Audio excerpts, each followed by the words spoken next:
Hello students, welcome to my YouTube channel. बच्चे exercise 9.3 question number 8। If the non parallel sides of a trapezium are equal, अगर किसी trapezium की non parallel side equal है, prove that it is a cyclic. हमें prove करना है cyclic है। Cyclic quadrilateral,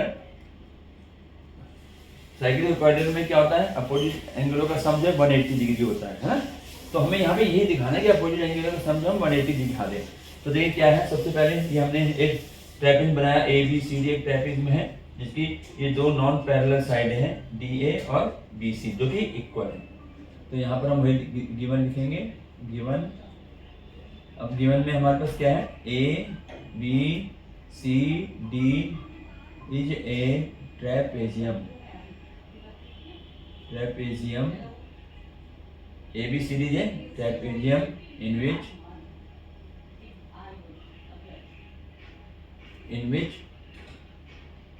AD is equal to BC, ये ठीक है। टू प्रूव,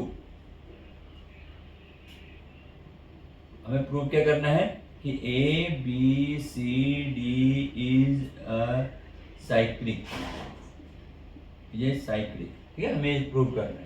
तो हम इसके बाद थोड़ा यहाँ पे कंस्ट्रक्शन आएगा। कंस्ट्रक्शन क्या आएगा कि हमने डी से ए बी पर डी एम परपेंडिकुलर डाला और सी से ए बी पर सी एन परपेंडिकुलर डाला। ये परपेंडिकुलर डाले, ये कंस्ट्रक्शन है हमारी। तो हम यहाँ कंस्ट्रक्शन में लिख देंगे कि D M perpendicular A B, ये परपेंडिकुलर साइन है, A B, and C N perpendicular A B. ये हमने ड्रॉ है, यहाँ ड्रॉ लिख देंगे, draw D M perpendicular A B and C N perpendicular A B, दोनों ए बी पर डाले हमने। अब इसके बाद इसका प्रूव,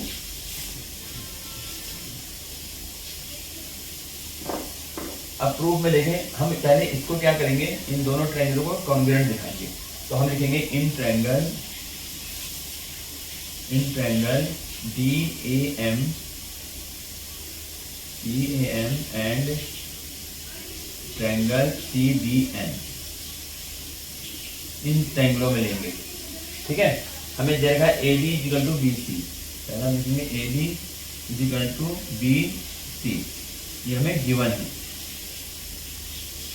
देखा है, AD इक्वल टू BC, ठीक है। दूसरा काम क्या होगा, ये एंगल M को मैं एंगल AMD या DMF, जो मर्जी लिखो, angle AMD is equal to angle होगा CNB, क्यों होगा ये? 90 डिग्री परपेंडिकुलर डाला ना, तो 90 डिग्री का होता है, ठीक है। एक साइड हो गई, एंगल हो गया। अब यहाँ पर देखें, एक हमें साइड लेनी, ये 90 डिग्री है, तो ये हो गया हमारा हाइपोटेनियस, तो एंगल हो गया, हाइपोटेनियस हो गया। अब एक साइड चाहिए, साइड या तो AM हो या DM हो। अब हम लिखेंगे DM equal to CN, DM equal to CN। क्यों ये बराबर क्यों है? ये दोनों साइडें जो है बराबर इक्वल क्यों है? ये क्या है? डिस्टेंस बिटवीन टू पैरेलल, ये दोनों पैरेलल लाइन है ट्रेपेज में, ये पैरेलल लाइन है, तो पैरेलल लाइन के बीच का डिस्टेंस क्या होता है? इक्वल होता है। तो मैं लिख सकता हूँ डिस्टेंस, हमने इक्वल क्यों लिखा है कि distance between two parallel line,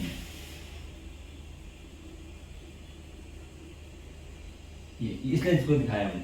distance दो पैरेलल लाइन के बीच का डिस्टेंस क्या होगा? हमेशा सेम रहता है ना, पैरेलल लाइन में पड़ेगी। तो हमारे पास साइड आ गई, एंगल आ गया, और ये हो गया हाइपोटेनियस, देखिए ना, AD ये हाइपोटेनियस एंगल के लिए, ये साइड हो गई, ठीक है, और ये एंगल हो गया। तो हम यहाँ लिख सकते हैं कि angle triangle DAM congruent triangle CBN, और किस रूल से हुआ ये? RHS रूल से हुआ, या RHS कॉन्ग्रुएंट लिख दो, RHS रूल लिख दो। अब जब ये दोनों हमारे, अब देखें, ये दोनों ट्रायंगल हमारे जो है कॉन्ग्रुएंट हो गए। अब कॉन्ग्रुएंट के कोई भी पार्ट जो इक्वल होता है, ठीक है ना, हम ये लिख सकते हैं angle A is equal to angle B, लिख सकते हैं ना, दोनों इसी ट्रायंगलों के पार्ट है।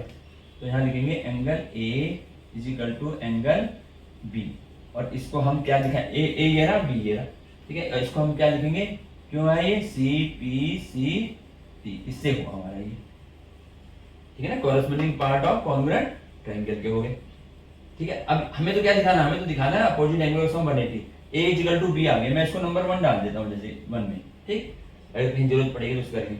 अब देखिए ये और ये पैरेलल लाइनें हैं, ठीक है ना, ए बी और C D are parallel line and D A is a transversal, दिखाई दे रहा है, डी ए हमारा ट्रांसवर्सल लाइन है, ठीक है। तो अब क्या होगा, ट्रांसवर्सल के एक ही साइड के एंगलों का सम क्या होता है, 180 डिग्री होता है, जानते हो ना इस चीज को।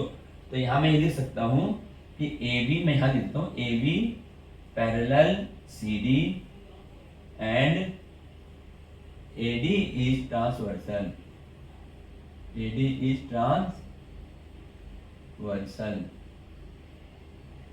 ठीक है। तो इसका मतलब क्या हुआ, ये तो दोनों पैरेलल लाइन हो गई, ये हमारी ट्रांसवर्सल लाइन हो गई, तो इसके अंदर के जो एंगल दोनों एक साइड के एंगल उनका सम 180 होता है, यानी मैं यहां लिख सकता हूं angle A plus angle D is equal to 180 degree, या इसको क्या लिखेंगे, angle on the same side of transversal, angle on the same side of transversal, ये तो ट्रांसवर्सल एक ही हो रहा है, तो इसलिए दोनों का सम होगा, लेकिन हमें तो दिखाना है ये और ये। अब एक इसके बराबर दिखाया था हमने बी के, तो मैं एक जगह बी लिख सकता हूँ, है ना, यहाँ लिख सकता हूँ angle B plus angle D is equal to 180 degree, क्यों, क्योंकि हमने दिखा रखा है कि एंगल ए जो है वो एंगल बी के इक्वल है, ये नंबर 1 में दिखाया था सीबीसीटी में। तो अब क्या हो गया, बी प्लस डी, अब बी प्लस डी कैसे हैं, अपोजिट एंगलों का सम, तो जो अपोजिट एंगलों का सम 180 हो जाता है, तो ये हमारे पास हम लिख सकते हैं therefore A B C D is a cyclic, ये हमारा प्रूव हो गया। समझ साइक्लिक क्यों है, क्योंकि इनके अपोजिट एंगलों का सम जो है हमने 180 दिखा दिया, तो 180 किस में होता है, ये साइक्लिक में होता है, तो ये हमारा साइक्लिक होता है। तो ये हमारा क्वेश्चन नंबर 8 कंप्लीट हो गया बच्चे। अब पढ़ते हैं क्वेश्चन नंबर 9 में।